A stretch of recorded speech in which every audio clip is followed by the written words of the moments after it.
Hello everyone, it's me, Penta, that guy you most likely forgot about by now, and I'm back to make another silly Isaac top 10 video for you because over the past 4 months I've actually come up with other things to rank in this damn game.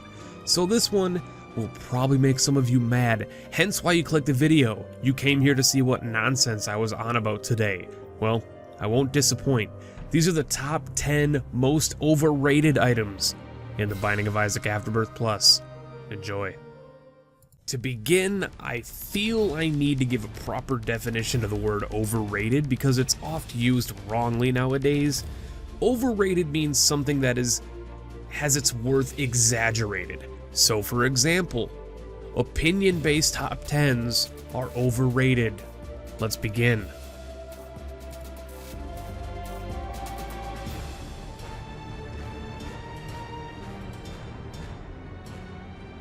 I'm gonna start out with Technology Zero, so we can just rip the damn band-aid off quickly. Technology Zero is a good item, and has some of the most hilarious synergies in the entire game, but it requires too many other pieces to be considered great. Tech Zero is arguably a discounted Jacob's Ladder, which is an incredibly valued and powerful item. And you will find in the next entry that augmentation items, as I call them, are typically thought of highly by the fanbase, but are not nearly as good as they are thought to be. Tech Zero just happens to fall into that category of items, that unless my run would be fun with it already, I will most likely reroll or pass it.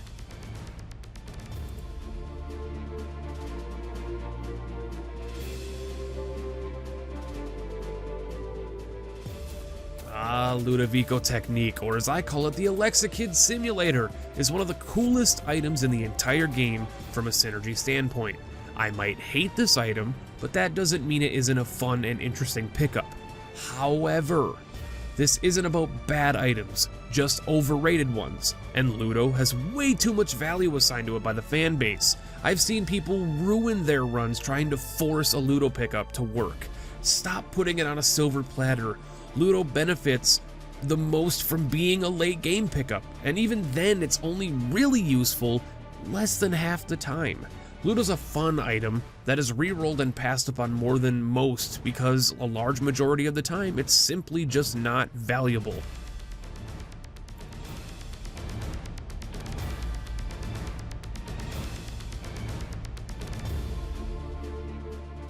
The stopwatch has always been overrated, even back before the nerf. In fact, I would say it was more overrated back then, but still a heavy favorite for this list now. The reason being that this item is one of the most rookie-friendly items in the game. It was pretty much designed for new players, yet it isn't unlocked until so late in the game that you're not a rookie at that point.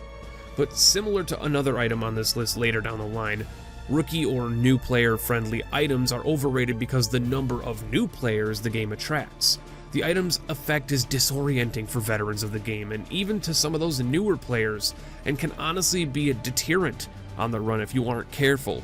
There are specific bosses that are more difficult with this item. This is 100% a skip item for me on every single run. I despise this item more than most items in the game. I'm trying not to be biased, but it's overrated and I hate it. Incoming top 10 most hated items video.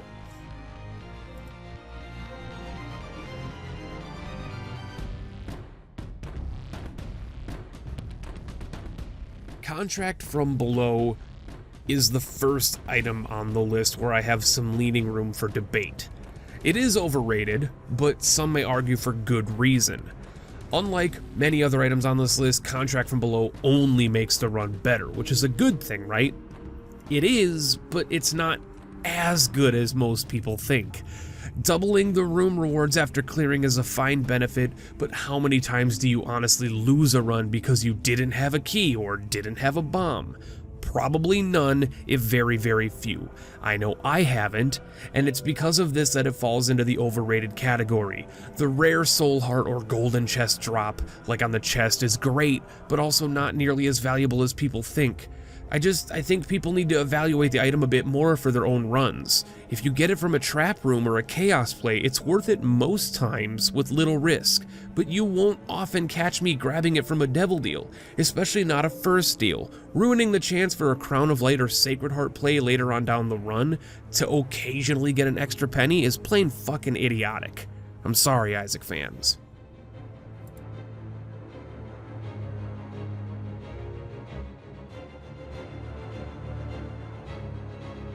Okay, forgive me for this one because this is where it gets rough. Death's Touch is incredibly overrated. One of the most controversial on this list for sure, and will no doubt cause some heat in the comments, but let me explain. The damage increased is modest at best, and most times won't actually be noticeable unless you already have a high tier rate or damage rating. The DPS downgrade from picking this up is actually harmful to a run with base stats. Piercing is a nice benefit, sure, but you have to ask yourself, is doing less DPS to more targets worth more than killing one target at a time faster? It's a rough debate for sure, I agree, but people often talk about how Death's Touch is one of the best damage upgrades in the game, and I couldn't disagree more, excuse me. In fact, I would argue that while it's a great item and usually worth considering, it's not even close to the top damage ups in the game, if not even the top Devil Deal items in the game. Death's Touch, you're a little overrated. Just accept it.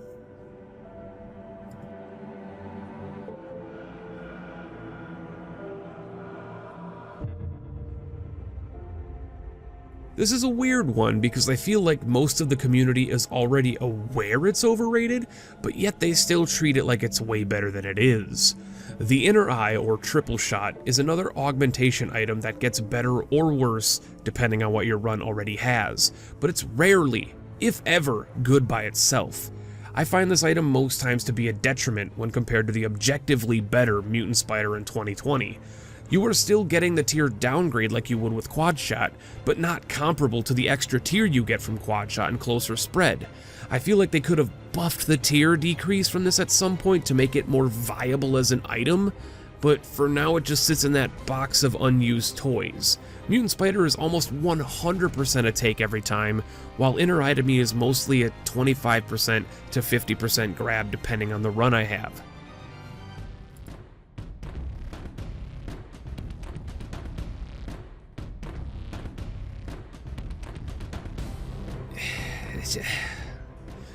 Megablast is overrated because it's overpowered for the sake of a joke. It's a joke of being overpowered. It's incredibly boring, it's tedious, and I would even say it's bad compared to more other practical active items in the game. I genuinely dislike this item, and I will pass it almost every time unless it's a meme run or a challenge run. For some reason that I would be doing that. I don't really have much to say aside from the fact that it's a completion joke, and should just remain as such and not taken seriously by players like it is.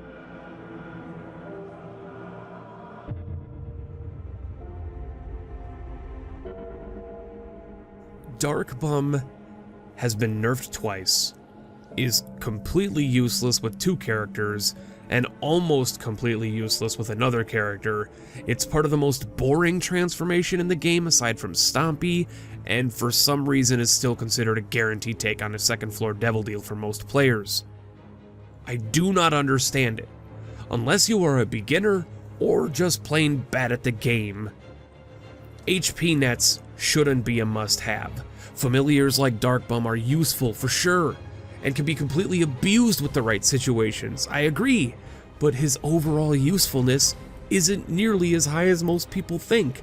Now, if Dark Bum was an item in Wrath, he would be broken as fuck without the HP cap, but 99% of the time with this item, you heal to full, and then he becomes useless again. And as a player who prefers to have red hearts on the ground, rather than letting this guy take them, it's honestly no different than Bum Friend. Leave my consumables alone. It's not worth a heart in most scenarios to me. He's not that good, guys. This one I'm not even apologizing for, it's just true, he's not that good.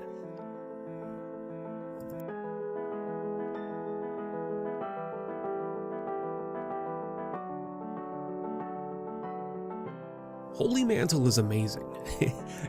It's one of the best if not the best defensive item in the entire game. I understand that. Let's just agree on that right away.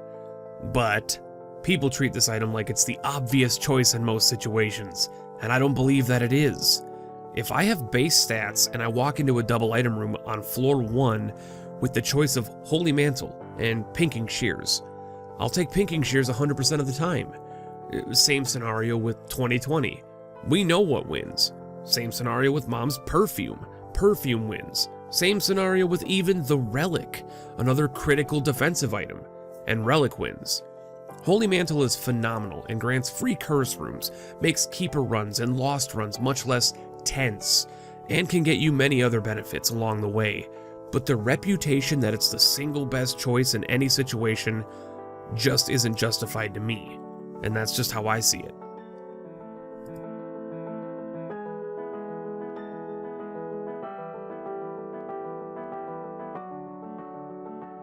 Godhead is the most overrated item in the entire game. I've said this for years. Godhead is a fantastic item. I mean, a truly brilliant item. And one that I'm always happy to see. But just simply the fact that people can even humor the thought that Godhead is the best item in the game is laughable. It's outmatched by so many other items easily, and a few more debatably. I understand why the Isaac community at large overrates it, I really do. It's one of the most grueling unlocks in the game. I remember, trust me, I earned Real Platinum God before Afterbirth, Holy Mantle, and D4 buff. Back when the Lost died by being fucking looked at. I understand that it has the reputation of being amazing because it's a mark of a true test of skill. But that doesn't make the item the best. It's not a good damage up comparably to most others, and the only real major benefit you get from it is the homing and damage aura. And yes, the item is great, no one here is saying it's bad, but Godhead isn't as good as people like to think it is. I wouldn't even have it in my top 15 items in the game, honestly, but that's another list for a different time. It's just an imaginary greatness due to the harsh unlock that it involves. Truly congrats to anyone who's unlocked this item legitimately. You deserved it, and you've gotten a fantastic item from doing so, but do also understand the item before claiming it's the best. Well, there you have it, guys, my top 10 most overrated items in the game. Did you agree with my list? Disagree with it? Let me know what you think down in the comments below, and don't forget to let me know what your choices would have been. If you like the content I make, then consider subbing to the channel, and also coming to hang out on my Twitch streams. We stream late night at midnight on Mondays, Wednesdays, and Fridays. Schedule to Countdown can be found on the Twitch channel page for those with time zone conversions needed. We'd love to have you, and we've been doing Eden streaks on the stream recently and are having a complete blast. Otherwise, just come join our Discord and hang out with the community. Anyway, that's enough talking. I've got another list to write, so we'll see you in that one. Catch you later.